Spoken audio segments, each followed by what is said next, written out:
Sounds good.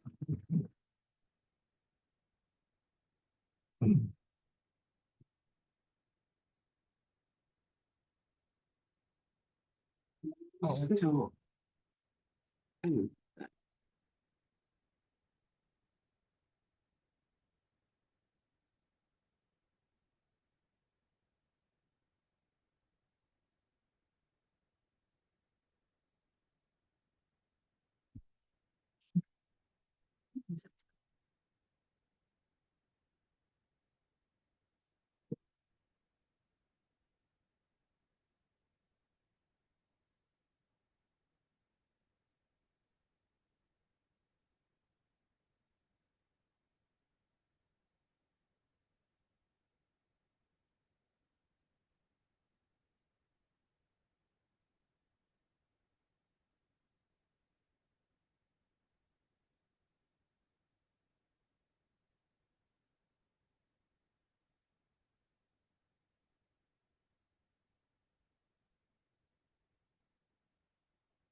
All right, good evening, everybody. We'll start with roll call.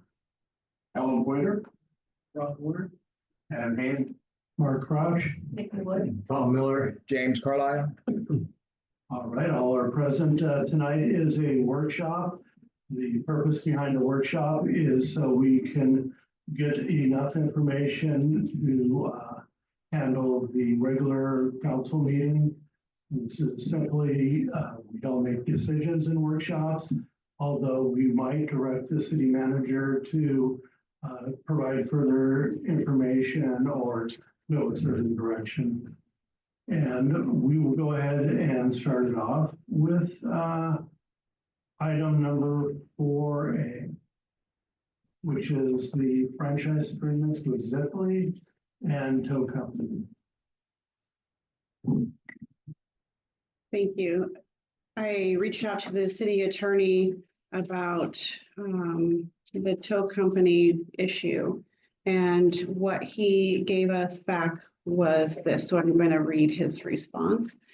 He says normally that he would say that to contract with a tow company would be considered a personal service contract where the city manager would be authorized to enter into a contract without bids or advertisements since the amount is less than 10,000 because the towing was free if we had the signs. However, the state is heavily into the regulation of towing companies, and ORS 822.230 implies that if a city intends to regulate towing, then it must do by charter or ordinance authorization. The question is whether contracting with a towing company constitutes the regulation of towing. Under what circumstances would the city be using the towing company? If the towing company was in regard to the enforcement of Chapter 91, abandoned and disabled vehicles of the code, then I would say that the contract was related to regulations of towing. My best advice is then to do a franchise agreement via ordinance with the company. The franchise would not be exclusive, so no bids would be required. The franchise agreement would only have to be 1 or 2 pages and would most likely cite the state regulations that a towing company would have to comply with, insurance, etc. It's not to be not transparent, but this wasn't available with the fixes that needed by the time the agenda went out. So this will be available in the packet for council, but I also need to get a hold of the towing company to see if this is even agreeable with them. And this franchise agreement is for all possible towing companies. All possible towing companies. Okay. And so this is a bit of homework for you guys to take home and Okay, good. And then a quick comment or question. I didn't see anything about rates or anything like that in here. Is that handled somewhere else? Well, Or did I miss? I just looked over it quickly. I don't think so. there is no rate. And I think that was because we were gonna put signs out that were going to allow them to just come in and pick up. There Gotcha. was no monetary exchange. Right, so it wouldn't be valid for this, okay. So homework. Councilor Wood? Well, notice it says City of Downey in B. It does. And so in section 89.04, it says that RFP will go out as well. For a minimum of 30 days. Excuse me, I can't hear anything. you can't hear me? Okay, got it. Do I need to turn them up? Can people hear? We can hear you. Yeah, you're great. I'm I'll loud. speak. that. Would you like the hearing device? Yeah, if you could turn it up some. Would you like the hearing device? I pretty much got the gist of it. I don't really need to hear it again. Maybe you can provide a text of it after the meeting. You can do that. Okay. But can everybody else hear? Yeah. We're all good? Okay. So any changes that you guys have, this was what was given to us by the attorney. Let me know and then we can Yeah, combine it. so just give Krista a call and she'll take care of it before the week before the meeting.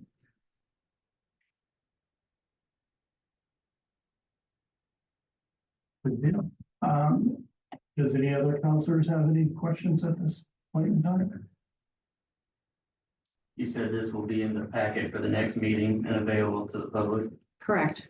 With whatever changes you guys have or input that you have. So Yep. make sure to get it to her, 3 days before That the, would be nice. yeah, at least 3 days ahead of time if you have questions. 3 days ahead of time when she has to publish it. I publish on Thursday, so. Monday. Monday. All right. Good. Now we have the ZIP franchise agreement. What's the deal there? This was a, thing from planning, and again, this is also homework. I haven't contacted Ziply to see if this is agreeable with him. This was also provided by the attorney and will be in the packet if you have, same thing, if you have issues or changes that you think need to be addressed, please let me know. I just wanted you guys to know that that's coming. Okay, so their contract is, or their We don't, franchise agreement is up? or- we don't have one. Oh. Wow. I didn't say for 20 years. It came because they were trying to pull permits. Ah, gotcha. I do remember some conversation about Zipley back during the Melissa days and I feel like potentially they did set up something at that point. Are we 100% sure that we've never had any kind of agreement with them? I know some things get old. I just remember the conversation, as The planner says that we do not have one, so that's as much as I know. I have not seen one. Sir? This came up before, and there was some reason that we didn't have one, couldn't have one. I don't remember what all details were. I'd have to look back at the minutes and see. But basically, yeah. We don't. Good. All right, oh, I'm sorry. I would like to ask a question of Mr. Pointer. Can you tell me about when that was so that I might look into that? Not precisely, Okay, but again, it's 2 years ago, maybe 3 years ago. okay.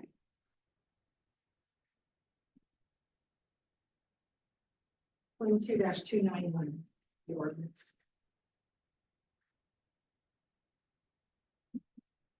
We have an ordinance.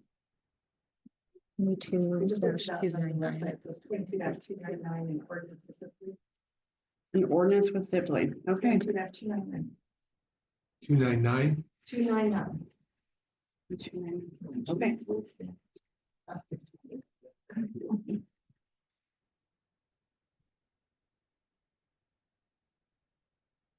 Well, then I'll look that up and find out why we would need another one.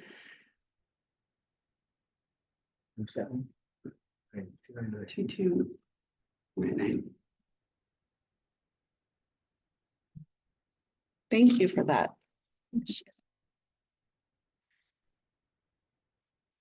Okay, so the next item is 4B, American Rescue Act funding update. How are we handling the COVID money? So I talked to the Department of Treasury just yesterday to get a little rundown. There's a lot of information out there. This is also a packet of homework, which will be in your council packet for you to look over. I think the best thing that we can do is for me to take some input from you guys and then give you a proposal, but obligations have to be done by December 31st. Whether it's IGAs, MOUs, budget does not constitute obligation. So anything that was budgeted before, you have to be, even if it was for the library, you have to have an agreement with the library. If it was something for wastewater, you would have to officially allocate it.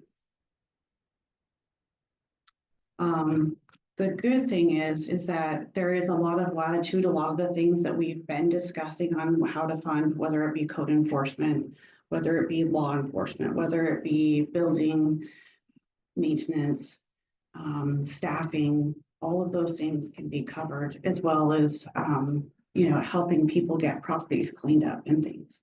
So all of the things that we've been discussing, it's just a matter of how much we want to do. So, what about bids and that type of thing going on? Everything has to be under contract by December 31st. And I'm kind of concerned how we can do that. Well, it depends. If you're doing projects, it's a lot of fancy footwork. If you're talking about staffing, code enforcement officer, if you're talking, that's a matter of hiring. I don't know that I can do that in that amount of time, but we sure can. If the more money you throw at it, And we could set up 2-year contracts with somebody or something like that. well, it depends on, Hire. it depends on how much you're offering. I mean, if you're gonna, because the continued conversation is in, how are you gonna fund it after? And you guys have had police officers and then they go away. You've had grants and then they go away. And the momentum for the community is we all need to get on the same page, how you're gonna continue funding it past getting caught up. Great, so I would suspect everybody needs to really dig into the budget also. Well, that's the other thing, is that you didn't really budget for it this way. I mean, your cash on hand is what carried you over. I think there's some latitude. I have an appointment with the CPA if needed, where we can figure out how that works with the budget you've adopted. But for example, this allows you to go over, I think it's 20%, 23% over your budgeted FTEs. So you should be okay there. Some of those are some legal questions if we need to get into it, but there's percentages of certain areas that you can't go over. So it becomes a very, even though we all want these things, we may be constrained to, if it's not a contract issue, then it might be a restriction on percentage issue. Or, so if you guys give me some feedback, I think I can put together a plan. Okay, And I can tell you the top couple of things coming from our perspective, which is from Public Works, the main concern is the building with the senior center, getting the electric off that end of the building. There is no shut off that comes here. I guess there was a flood at some point, and there was no electrical shut off. So that's a safety issue, and it's also a fire marshal issue, and why that hasn't been brought up recently, we're not sure. Electrical panels in both buildings. I mean, there's lots of stuff that can be done, of course, but I think those are the most critical for building maintenance. We have a generator issue with wastewater. We don't have a generator. I've contacted emergency management and they're not very helpful.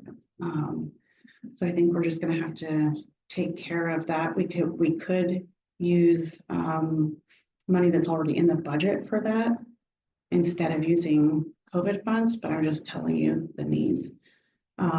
We still have the printer contract issue. We have one of the things is bringing staff up to industry standards for payroll. They push that pretty hard just to keep and retain employees. There is public safety. Like I said, helping people clean up their properties. You could set a certain amount aside for people could fill out an application. They need assistance in taking care of code enforcement issues on their property, nuisances. Okay, so there's a lot of stuff out there. Will you be able to put together a worksheet of Yeah, estimated amount that it's gonna cost, how much money that we have to go through? And everything like that. And what about the senior center? Can we get bids in time? Because even though that's in the budget, we can still, if we get contracts, wouldn't that still apply to code? for what specifically? Senior roof repair, $100,000. That will have to go through Dyer and he said that he could do it and if he could do it in time, that will take probably 1/3 of your budget. Or so. When would you need to know for us to pull the plug on that? When would I need to know about So the, Dyer can get it done. I can have a sheet to you and ready for the next council meeting. And then if we approve it at that council meeting, we can meet the deadline. I hope. Okay. Council Wood. I think shouldn't we talk as a council and make a list of things, priorities that we all think maybe we should, Yeah, bring it to the meeting, yeah. like, now? Well, it's not really set up for that. I mean, It's- I guess we can give her preliminaries if you want, but we're not making any decisions. But if you have a list, go for it. I didn't come prepared with a list or anything like that. Neither do I, but we could have a conversation, and probably come up with one. Don't think we really have a lot of time to make a list over the next week and a half.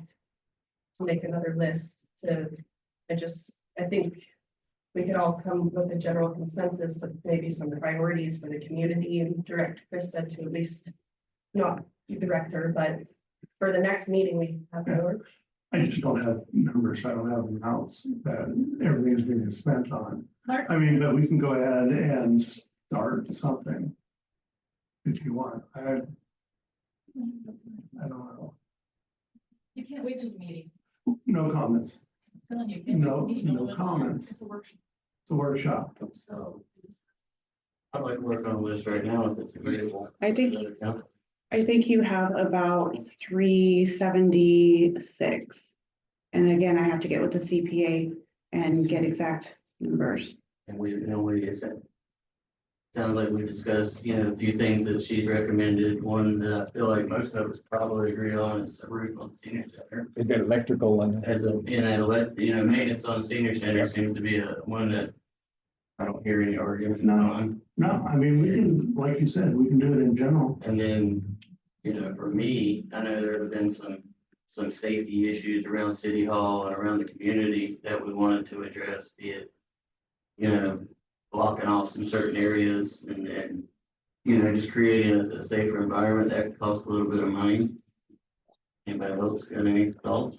What about LCOG and your security update here? Remember you working with them, yes, internet security? yes. So Okay. cybersecurity is another one in that, and also, surveillance. Yep. With what you allotted earlier, we could change the amount if you want to move the 10,000 for, or keep that, you can adjust it, or we could just do a whole separate. They take care of surveillance and cybersecurity. That's what, I think public safety is a very high priority on everyone's list. I don't know. Just a thought, what the cost would be. I don't know if you ever got any more information from Reedsport about the cost for patrol or anything like that. Well, that was gonna be, the next thing is, do you want to hire your own? Do you want to try to still latch on to somebody else, knowing that you have a little more latitude? Problem is, if we hire our own and use these funds, what happens later down the road when, oh, by the way, we can't afford them anymore? Yeah, I'd still love to know what Reedsport might quote us on. Exactly. Minimal Well, service. and can we get this done in time? Is the big thing. Well, that would be an IGA. That would be a lot easier to do Also, than, just an IGA. we already have mutual aid, so yeah, I think an MOU or an IGA, and if they're And willing. we're building a brainstorming list, so put that down too. I mean, we want to get as many ideas to Krista right now. I believe that's what you're getting at, Councilor. Okay, Hold on. She talked about the wastewater generator that we don't have. yeah, That's a big one right there. that's a big ticket item. Yeah. Krista had told me at one point, I think that's almost $250,000. That's what I was told to ask for. We can at least, get the temporary. We need to do some electrical work to bring in even a rental. So I think at least doing electrical should be it, if not the top priority without wastewater. I mean, You say electrically, you mean like the infrastructure to be prepared for a generator? so there's a generator there and the electrical, will not, the transfer switch will not work for a pull-up generator or even a new one. So we need a new transfer switch and plug that will work for a temporary generator. And we don't have to go through the bidding process on that because it's an emergency. So that one can actually be done in time. And we could use our own funds or we could use COVID funds. Wow. Yeah. Okay, there's another one on the list. Printer contract, Yeah. you know, and like you said, public safety, when it comes to what clean up too, that's probably one of the big ones that people like to see in the city. Public safety in regards to, Helping people clean up, when she was talking about COVID money, that we could actually help people say, hey, To abate nuisances. code enforcement Code officer. Okay, You're talking about actually assisting with maybe garbage fees, dumpster fees. yeah, that's what I'm talking about, helping these people out that. but it has to be assigned by the end of the year. Yes, it So does. would we know, would you be hiring or doing a contract for a certain amount, Counselor, or what? Can you like allocate that to a certain, like, we're doing this program and allocate it to a program instead of under contract? Like, I don't think so. I think that we would have to get a hold of a garbage company or a removal company or whatever, a dumpster company, and say, we want to spend $20,000, and then when that's up, that's up. I feel like not less swap. Less sanitation would be on board with anything we can bring. They're usually really helpful Yes. and friendly. And if we had, of course you want citizens to take care of their own property if they can, but if it comes down to it and they can't, it'd be nice to have a little bit of city funds sitting there waiting to just take care of a problem instead of stretching it out. But we have to make sure that this is the city funds for the city and not have a, Well, yeah, and it has to, well, just remember, it has to be allocated, like contract signed by a certain date. yes, So, And the people, the idea is that the folks that are, I think it's 185% under poverty level are the ones that are intended to be serviced through those type of funds. We could potentially even set up, how like Les does a cleanup day each year where they bring out the dumpsters and the whole deal. The city could pay for another one of those days or another 2 of those days through the year. Because they move out tens of thousands of pounds of stuff each day. I did talk to them about that and asked them how much it costs. I think it's close to $12,000, he said, for cleanup day. But if we're trying to get some money spent, we paid for another day of that would be pretty goodwill to the community. I feel like we would appreciate that. And you, as long as you're under contract, you still have 2 years to spend it. So if you Right. wanted to have an extra day, throughout the year, or if you wanted to allocate some money to really bad nuisances, you could do that too. So I don't know if you would just kind of want to string out an extra cleanup day. you could also buy properties. Sorry, You could buy properties too, right? no. No, no. I think it'd be a great time to look at funding a code enforcement officer.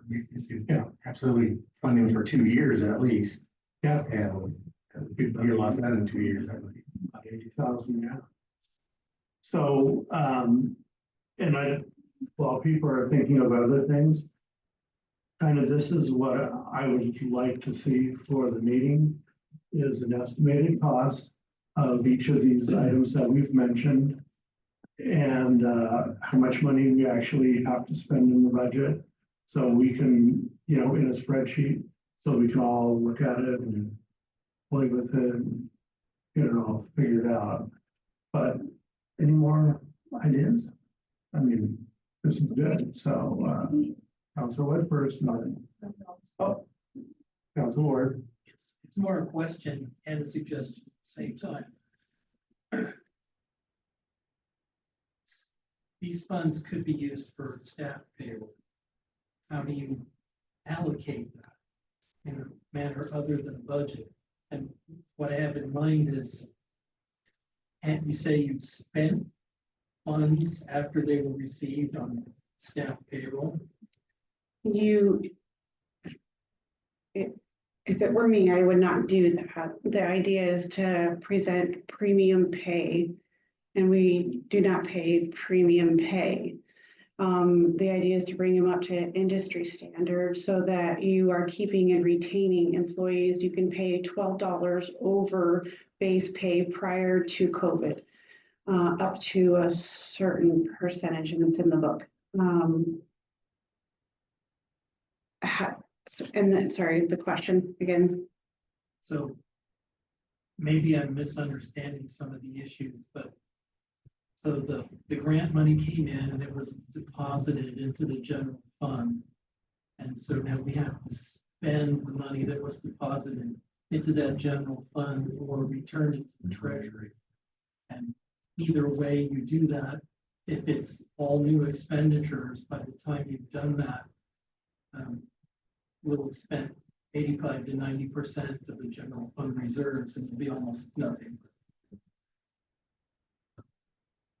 So could we, you're saying, why can't we play for all the employees next year? No, you can. You have 2 years to spend the money. Right, or for the next 2 years, because they're not budgeted for next year. Is that what you're getting at, Councilor? I'm trying to figure out if there is a way to make this happen and not completely deplete the reserve. Right, because that would put us in a really bad spot. Unfortunately, the person that did your budget shouldn't have put it where it is, but that is what's propping up the city. You're kind of in a. Again, I think if I meet with the CPA and see if we can craftfully, and no malfeasance, but just make sure that we don't have to send money back. You can retro pay employees if, and it also says that in the book. You can create new jobs. You can have them hired as of December 31st. You can bring them up to industry standards. There's a lot of things that you can do to retain employees. You can go, I think it's 20% over FTEs. And what you do with payroll is you submit an estimate of what is going to be spent over the next 2 years. It's different than your projects and the other things that we talked about where those things have to be under contract. So as long as we send an estimate and report that. Can we actually pay the whole employee that we actually have on staff now next year?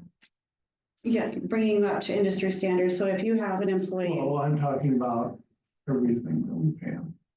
For example, we take Amanda's salary for next year and use that for COVID money. We take your salary for next year and use it for COVID money. Can we do that? No, it has to be over base pay. Over base pay. Maybe what I'm hearing in some of Rob's question is one I think is, are you asking if there's any way that we can gain credit from money already spent? Is that what you're saying? That's kind of what I'm asking. That's what I'm saying. Can we find out if there's any way that we can get credit for things that we've already done? You know what I mean? So that his Yeah. point is that some of it still sits where it's at. I will be able to help with that.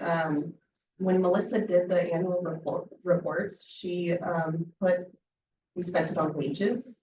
The treasury makes you do some sort of calculation for that, but you were saying you still would have to pay above it, even though she already reported wages spent for the past 2 years. The reporting was not done accurately. The reporting was that you were spending it on wages. However, the reporting of wages was zero, which is good because now you still have the ability to do something with it. If you have already reported a certain amount, for example, if you built, let's say you were going to build a new library and you spend a certain portion on the new library, and then you want to go put it towards roads, you cannot do that. You go to still have to keep it with the library.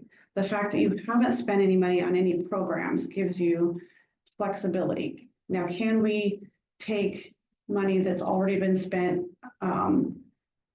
Yes, you could take salary that helps keep and retain people, but it would be the portion above your base pay prior to COVID. An example that's not employee related would be like the city's portion of the panel project.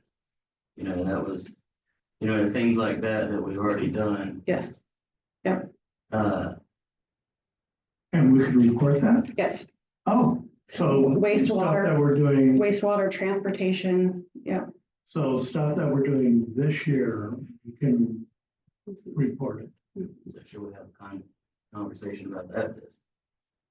Let's put it on the list. Yeah, that has, Yeah, so that, you're gonna put that on the list, right? got it. You said you had an appointment with the CPA. Krista, Yeah. Soon. Yeah, I think before the next meeting, before I have to have the packet out. So the roof we've already got $100,000, which is part of the budget. And we could literally use COVID money on that one. If we get it. And- out. And bring that back into the budget or? No, we've already got it in the budget, so we're not gonna, that's a straight trade, right? In other words, we're not hurting ourselves. That's not gonna be part of the carryover that we have. Right? I'm not, if you already have it in the budget, was it COVID money to begin with? Well, can we, it's in the budget, can we use that? Can we use COVID money for something that's already in the budget? Yes, Yeah, so that's one where we're not gonna be hurt. I'd like to see us start calling roofers tomorrow. that one, it's over $100,000, which you're subject to the state contracting, so it has to go up by the engineer. Just going back to staffing for a second.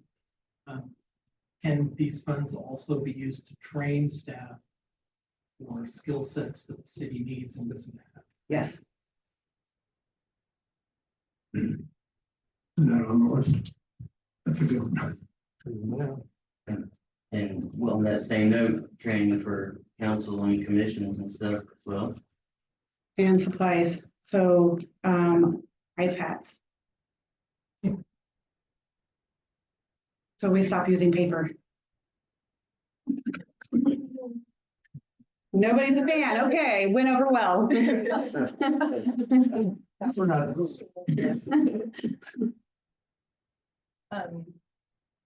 so I think we got almost too many good ideas. Yes. I think we can have a list of like everything in the city. I mean, just with the roof, it's gonna be $100,000 on the senior center, and then the generator. I mean, and then if we have public safety, I mean, like, we've already spent this money Yeah. twice over in this list. which is good. And then she'll put everything, all the amounts for everything, and then what we have, and then we can, divvy it up and say, Yeah. this is what we have. Yes. yeah, you got my sign language.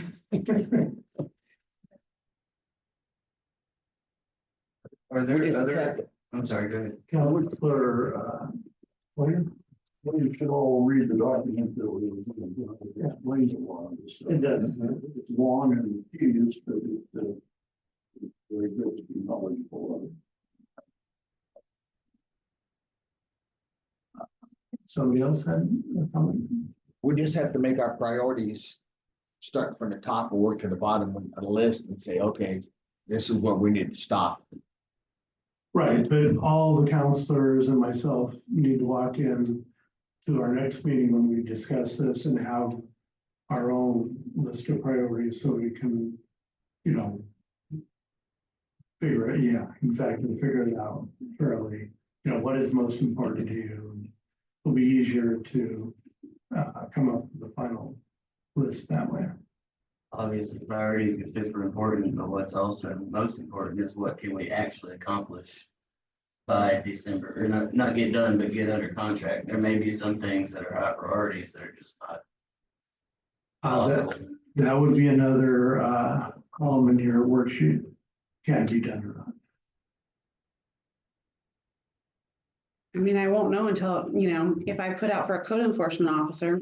Yeah. I won't know until I put out there, but I'll tell you, I put out for Public Works and I got 0 applications. Sorry, I had 1.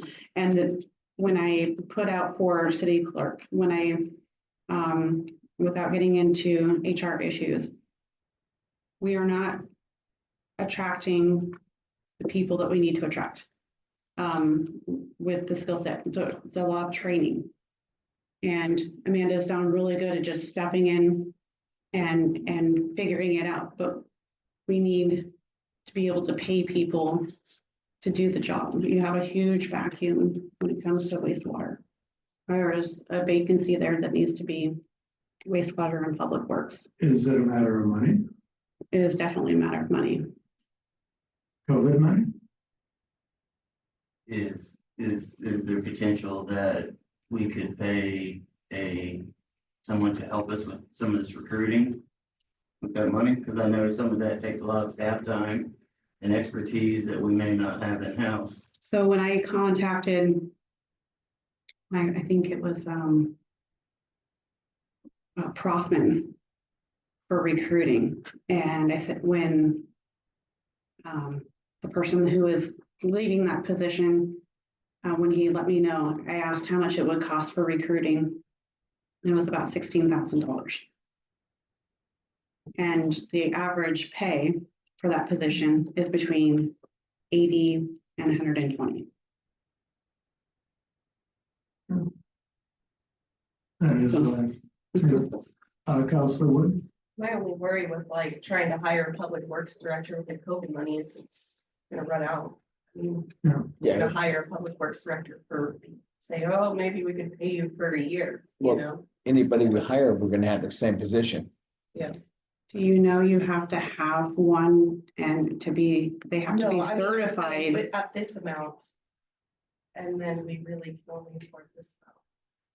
It still comes out of wastewater. So like you have your base pay of like what we've been paying 48 to 51.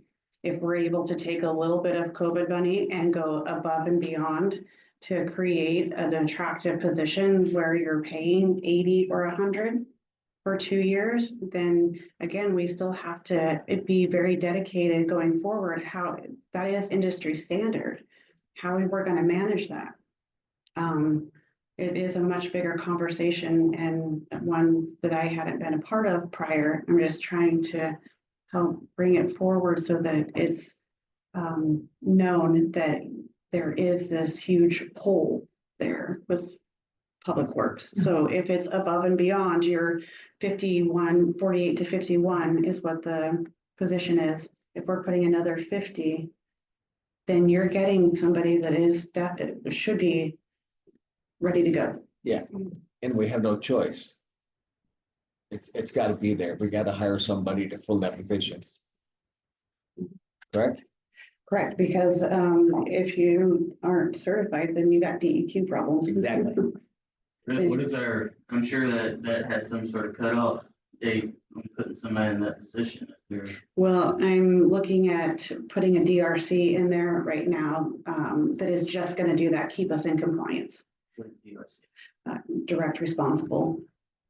Somebody who certifies, has the certifications that can sign the DMRs so that we are compliant with DEQ. And that's all they do. They don't do anything else. They don't manage staff. They don't bring in programs. They don't tell you what you need to do with your public works division. They don't help in any regard. They just keep you compliant. A Band-Aid. Have we looked into like North Bend, Coos Bay, or anybody like that that actually has one that, you know, they can give us recommendations about? For what we're paying, no. Or a local organization or a local government that's already doing this that might can come and do what you were talking about for a short term. Well, the DRC, so he will, it's not ideal. So he's coming from the Crescent area. So he'll come over twice a month or so, but that's on site twice a month. And that is, I put it out on Indeed. I put it out there as much as I could, and you know, people just aren't excited, and they don't have the credentials. They can go work somewhere for twice as much. Like, we're just gonna have to bite the bullet and get it done. I totally feel like paying a recruiter might be worth their while. I mean, they're, you know. Well, if we're, I'm sorry, if we're off. You pay the recruiter, you still have to pay the- I get it, but if we're getting 0 applicants, Counselor, what's the next? I was just gonna say one thing. At the LOC conference, we talked about the public works director, and there's a huge shortage of them in the state already. Like desperately, a lot of towns that are paying $120,000 a year can't even get someone. So I definitely, if I was a public works director without like the 51 number. So yeah, it's a big issue. didn't we mention at the LSC conference too, that some communities were sharing the duties because there was such a shortage? It was an idea that they had to have someone bounce around. Well, before we get too much into the before we get too much into the wastewater plant, let's go ahead and take care of the COVID, make sure we're finished with that. And then looks like the next item we can talk about wastewater treatment plant again. So anything more about the COVID monies? If anybody comes up with any other ideas, email it. Oh, I'm sorry. One last question. Sure. After our meeting, our next meeting, hopefully, will you have enough information where if we pick the things, we can like pull the trigger? Like, we can- That's the idea. and like, put like RFPs out. Okay. That's the idea. We'll stay here until midnight until it's done. I just want to say, if I may, one more thing about COVID money and attracting people is that, while I still need to circle back on the appraisal for the house, it is an option to help attract a public works director. What's- Housing. If you have somewhere for them to be, From my understanding, that house isn't really ready for anybody to live in. oh, I mean, that's just what I was told. That's pretty much what she had.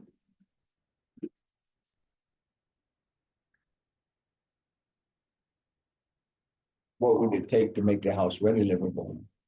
Has anybody walked through it? That's why I've we're looked, at- I've looked through it, you know, but I've never actually been through the house itself, so. That's why we're asking for appraisal. Yeah. So anything else about COVID? Good discussion. We've got a good list. Yeah, good start. All right, wastewater treatment plant. I know we started the conversation about oh, did I skip one? Yes. Oh, I'm sorry, downtown lights.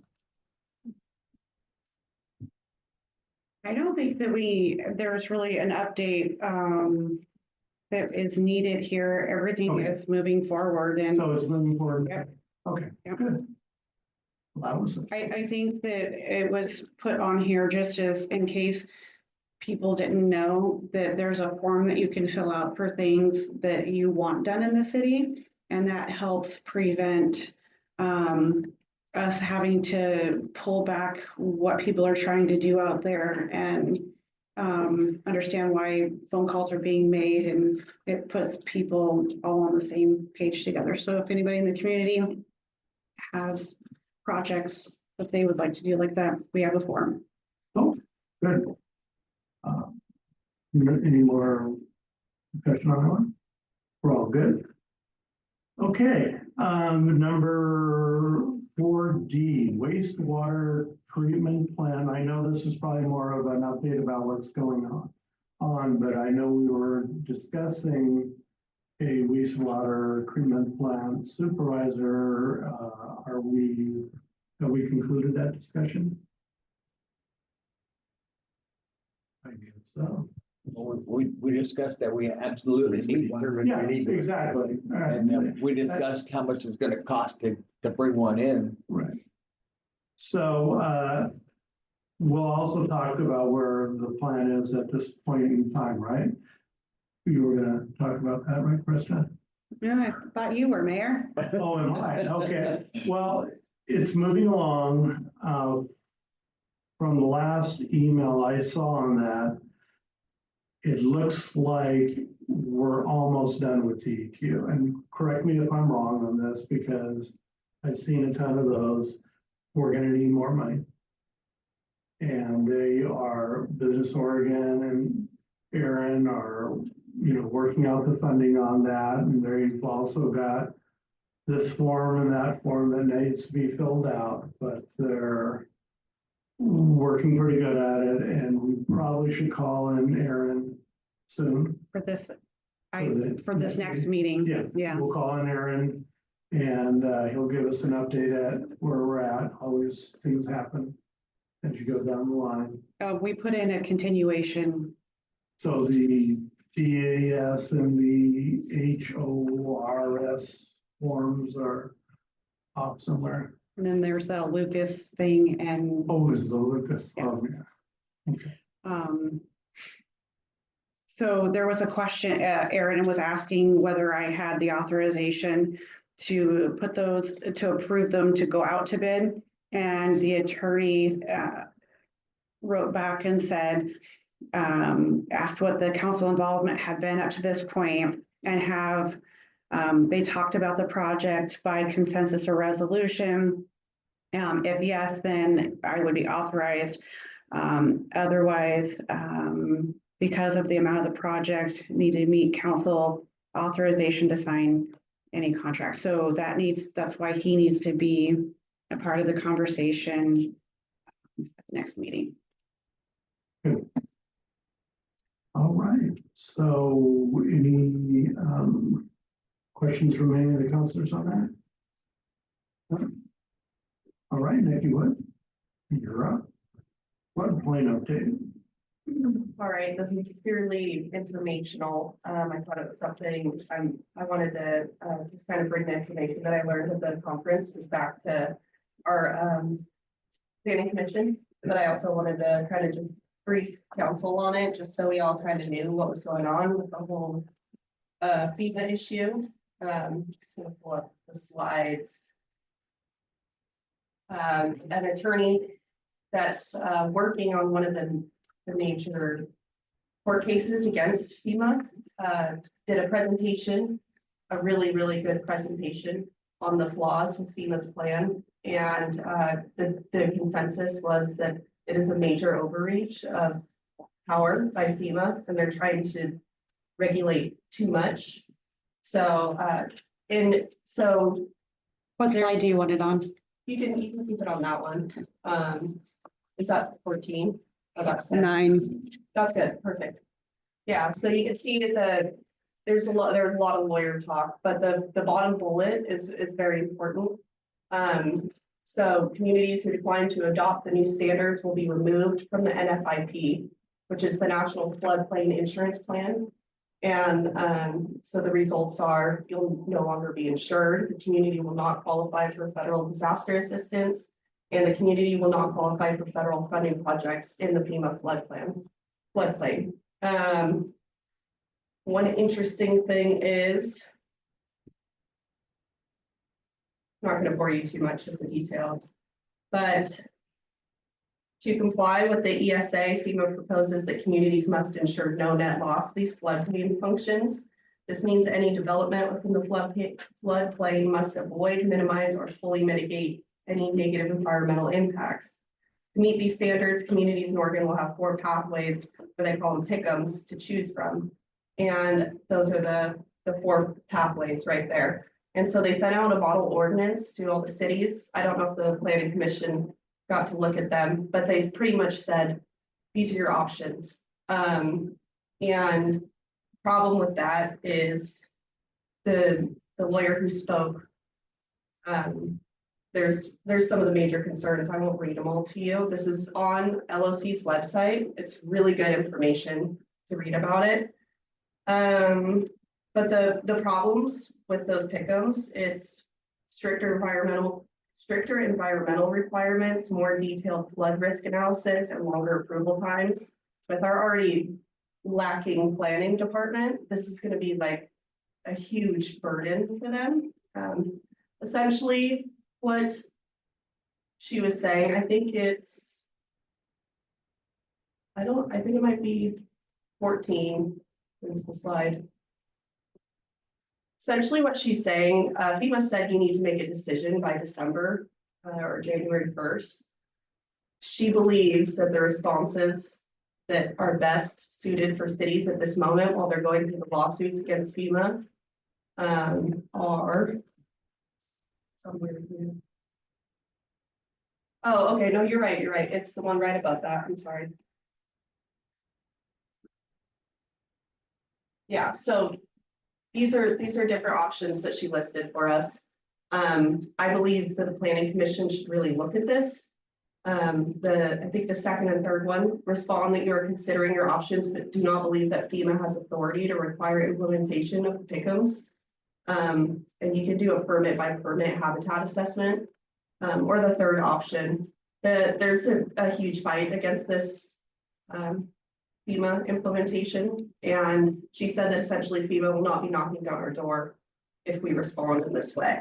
This is just the information that they gave at the LLC with the major attorney on the case. So I'm gonna talk a little bit more about it at the planning commission meeting, but really good information in the slideshow.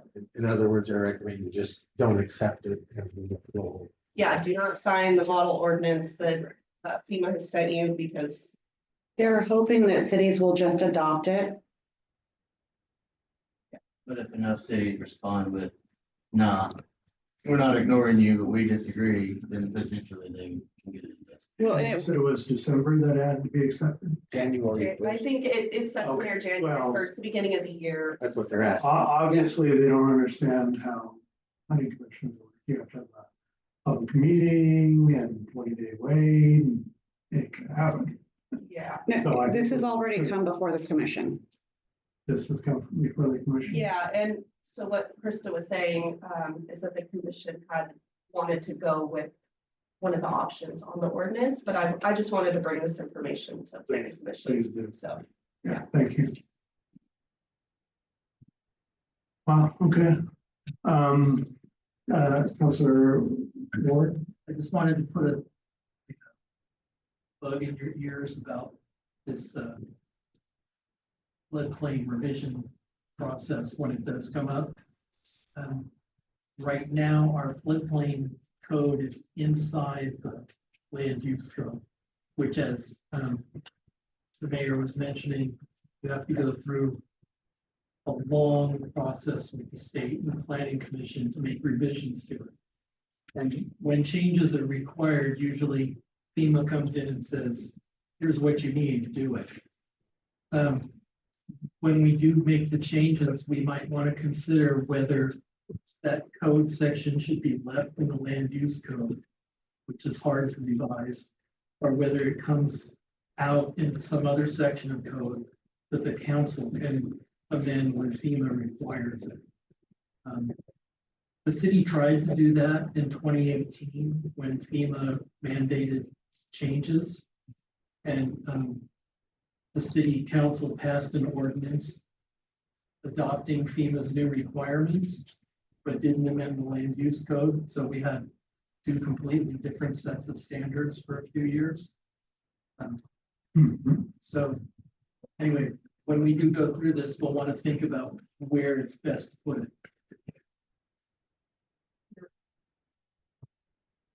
That's good information. Thank you. Yeah. But again, it did go to the attorney. I guess people are there's some language that was handed out about how to word it back to FEMA. So I don't know if Gary being at LCOG has seen that from other cities. Henry is seeing it from other cities. So we just need to get with them about, and again, it needs to go back to the planning commission for more of a discussion. what has DCLD said about this whole issue? I don't know. They didn't, as far as I'm concerned. Yeah, I guess. I think they're still asking people to move forward. And the thing is that it's an unfunded mandate. There isn't any studies, there isn't anything behind it. They just created it and said, go do it.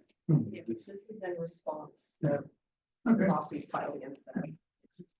well, it's an impossibility at this point anyways. So. Yes, ELCD probably doesn't say much of anything about this because it's not a land use decision. so there, but it's in our land use code. It's questionable as to whether it belongs there. Yeah. The Planning Commission doesn't decide on floodplain development permits, that's administrative. Yeah. It really isn't. No. Good information.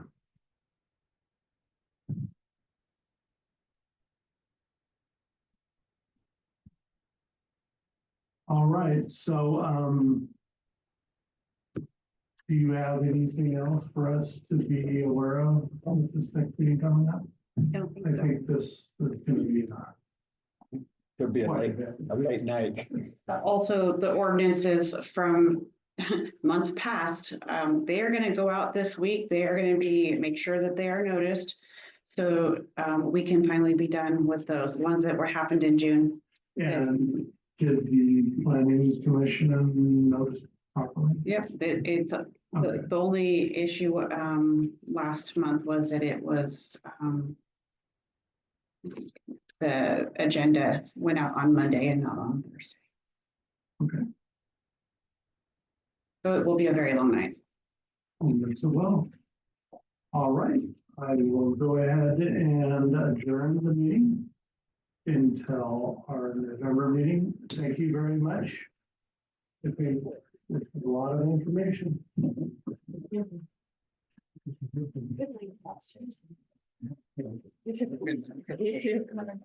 Have a safe trip. Yeah, thank you.